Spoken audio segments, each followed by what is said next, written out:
All right, so it's time to bust out the solar panel. I got a couple of these PV panels. This is one I've had for a few years. Regeni, I think is what it's called. Finnegan, stop. I'm trying to do a video. I think it's 150 watts, 15%, maybe 20. I think it's 15%, maybe 20% efficiency. All right, so we're going to show you how this works. Pretty simple once you figure it out. First thing, remember what a solar panel does. So this right here is where the sun is. A little bit overcast day here in North Georgia. That is west, that is south, and the sun is directly above us now. Well, not directly above us, it's about 3 o'clock in the afternoon. But that's south-facing sun is the best place for solar panels. All right, so remember, the sun shines watts on the ground. Here in Atlanta, it's about 170 watts per square meter on average. So on any given moment, you could average between 1,100 watts on the noon with no clouds to 0 at night. On average, about 170. So what we're trying to do is we're trying to take that wattage up there from the big heat tab in the sky and convert it to electricity through this solar panel. And the electricity, what we're trying to do, well, the best thing to use for solar panels is to charge batteries. That's the best thing. And of course, the batteries are what you'd use to charge something at night. Or not to charge something at night, to use something at night for your load. In this case, we've got a 60-watt LED light. I know it sounds weird, this LED light, 60 watts. This is one of my grow lights, all right? So one of my grow lights, and like the thing about battery power, you can use batteries for anything. Really for a pump, for grow lights, it's fantastic. But you have to have some sort of storage of electricity to turn on the lights. All right, so now we got an inverter. So what an inverter does is it takes 12-volt electricity that's flowing through the wires at 12 volts, and it inverts it to 120 volts, so you can use a typical American appliance. In this case, we got this light, and so you can see just good old-fashioned plugs in. I'll show you here. Just good old-fashioned, right? Plugs right in, and we are good to go. Now, this right here, my 12-volt battery is only charged at 11.9 volts. So that sucker is hurting, man. I don't even know if this light will turn on. Let's see. It might. Let's see. Yeah, it turns on, but look at that. It's at 11.9 volts on a 12-volt battery. Not good. I think we want that to get to like 13.3 or something like that. So this guy is not looking good at all. Off the top of my head, I can't remember. We're probably getting, I can't remember what we're getting for voltage right now. I'm not sure, but well, anyway, be it as it may.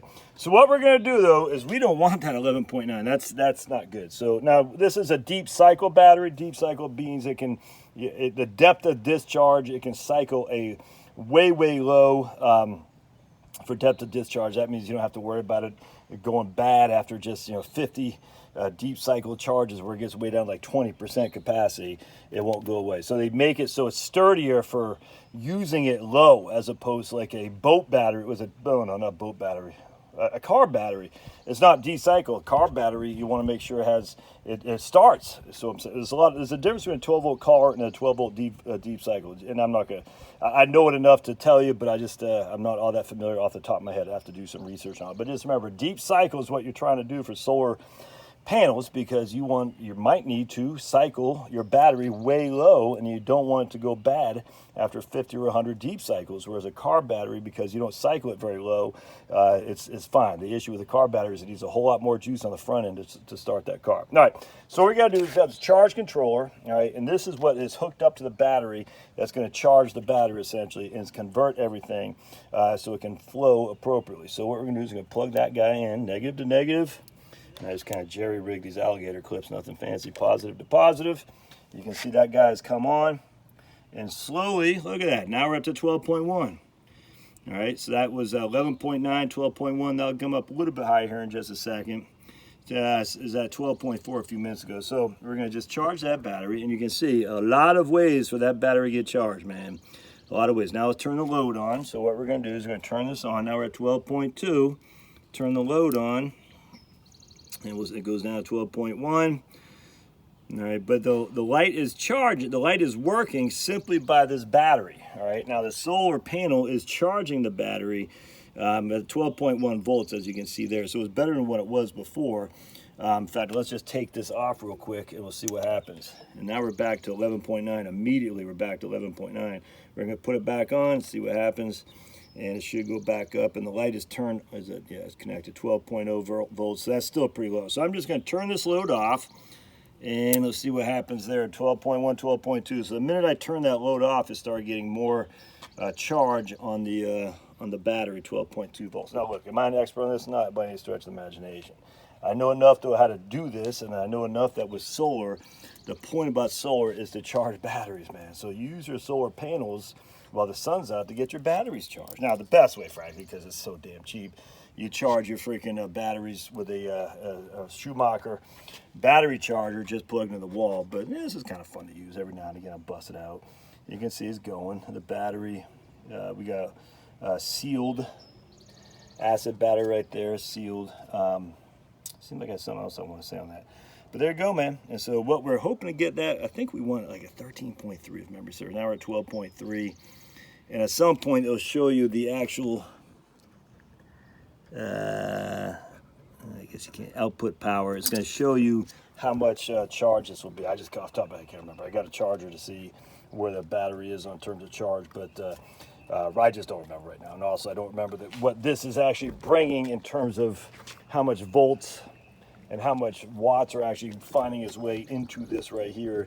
In fact, I can't remember how many watt hours this thing, I just don't remember. It's, oh, there we go. We got no cold crank amps, 550, or I just can't remember. I mean, this battery stuff, as interesting as all can be if you pay attention to it, it's hard to remember, frankly, if you don't use it that often. I just don't use it often. All right, so we got 12.4 now, you can see. So it's building up, so I got some gardening to do, and I'll just keep gardening and let this go. And I will unplug this, get the load off. No reason to keep that like that. And we'll just keep letting that go. And I imagine, at some point it'll be at 13. We'll see. All right. Anyway, you just definitely need solar because it's a good source of electricity to have when all goes down. That's for sure. All right. Well, listen, my wife just texted me. I was getting ready to say, as if I was talking to her to you guys, but we won't do that.